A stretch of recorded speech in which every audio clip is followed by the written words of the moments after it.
Ever since my last video, a lot's happened. I think in the last video I mentioned that I was halfway through part 3 when I recorded that, but now I'm actually completely caught up with the entire series. Which is good because that means I could pretty much review everything now, but it also means there's a lot to talk about, so it's gonna take a bit to get through. I actually have started watching it again all the way through because I'm showing a friend JoJo now, so yeah, you could probably tell that I really like the series now. And in that rewatch, I actually just finished rewatching part 2, so it's actually a perfect time to do a review for that. Obviously this is going to contain spoilers, but since it's a pretty old series, I know most people probably won't care. But in case you haven't watched it yet, just be warned that there will be spoilers. There's a good chunk of stuff that I want to talk about with this part because, first of all, it's longer than part 1, but also it's the last part that actually is in this format, I guess is a good way to put it. Every part later on has a very different format, partially because the introduction stands, but also because the story is just told in a different way, and each part is significantly longer. And now that I've made it through the entire series, I can say that part 2 is pretty unique in that aspect. So let's actually just start by talking about the story. One thing about this part is that it's paced really well. I'd actually say it has some of the best pacing in the series. There's a few reasons for that, but I think the pacing really does help it here.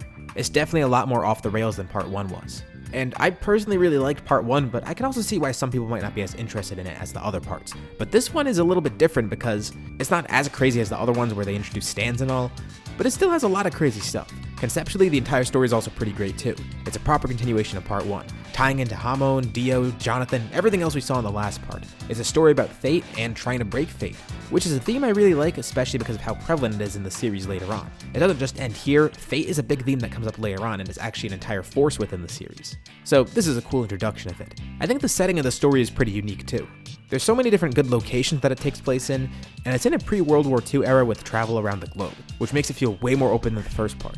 And besides part 3, this is the most expansive part in terms of geography, which is good because every time they're in a new place, it makes for a fresh new setting, and creates for some cool set pieces. So yeah, I like a lot of part 2 conceptually. It's pretty great overall, and that's just covering the basic stuff. But it's really carried by one thing. The strongest piece of part 2 is a pretty simple piece, but a pretty huge one. And I'm sure a lot of people will agree with me on this one. The best part about part 2, it's Joseph.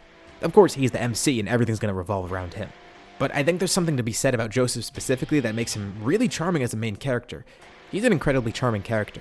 Pretty much the second he showed up, I realized that I was going to like him as an MC. He has a very good contrast to Jonathan too.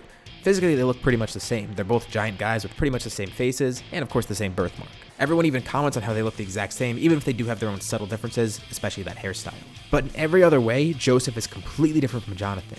With Jonathan, you have this gentlemanly character. He tries to treat everyone with respect and kindness, almost to a fault, to the point where he's even showing compassion to Dio in their moment of death. Well, I guess his death because Dio made it out.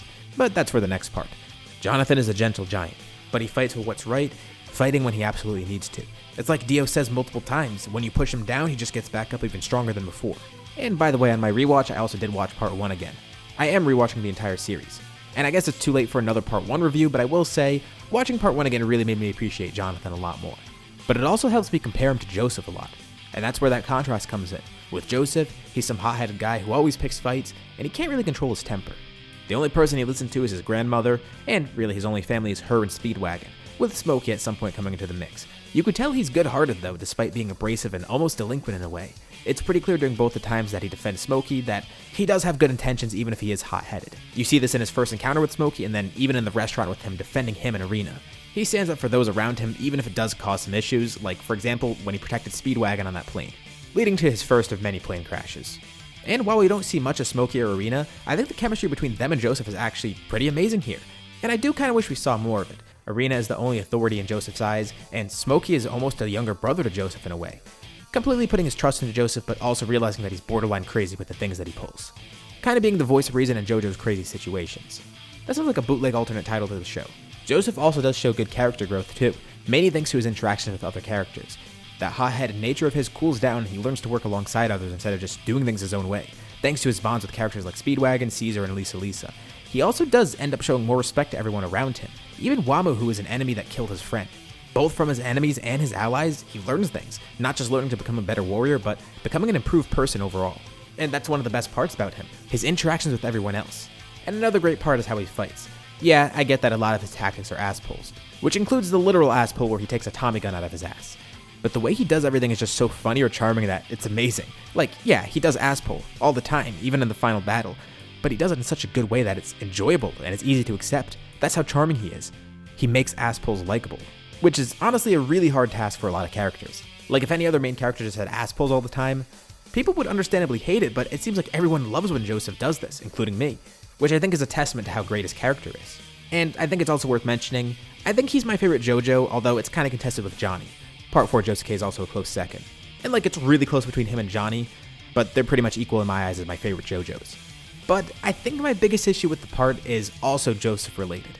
There's nothing wrong with Joseph himself, I think it's the fact that the part is just so oriented around Joseph in a way. Of course, as the main character, he is the center of everything, but it's to a very large degree, almost to the point where we don't get much room to breathe for the other characters to do things. Part 1, for example, gave us time to see more of the other characters around Jonathan, like Erina, Zeppeli, Speedwagon, everyone around him. Even Jonathan's family, like his father, despite how short that part is in comparison to literally every other part, we get enough breathing room for pretty much every character there. Especially Dio, who I actually like better in part 1 than part 3, but I'll get more into that in my part 3 review. And that's what's strange because this part is longer than part 1, but it doesn't have that same aspect. Joseph takes up so much of the spotlight that none of the other characters really get to do much.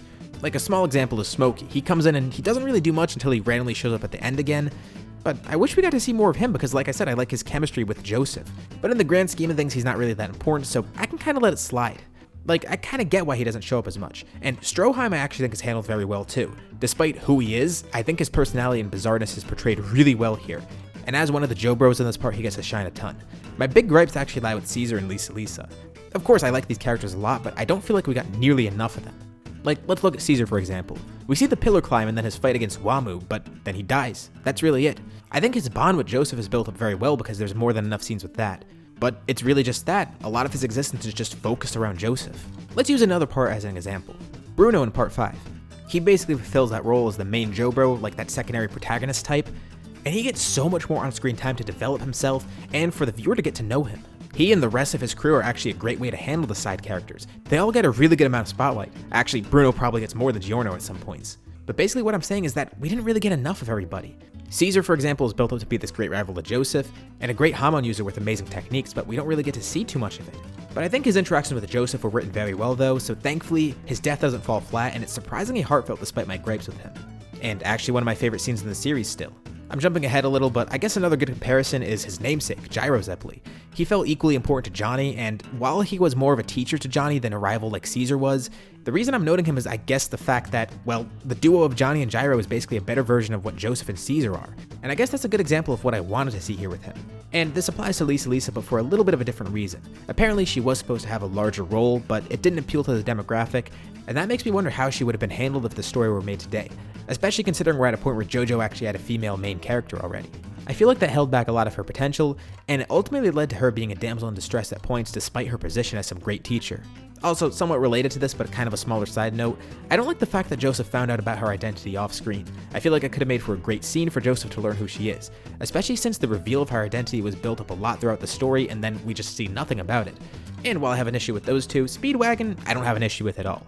He's great here just like he was in part 1. But he also had that part to prove himself, whereas the others didn't have that. He already had an introduction. We know Speedwagon already. These two got their introduction but didn't get too much time to shine.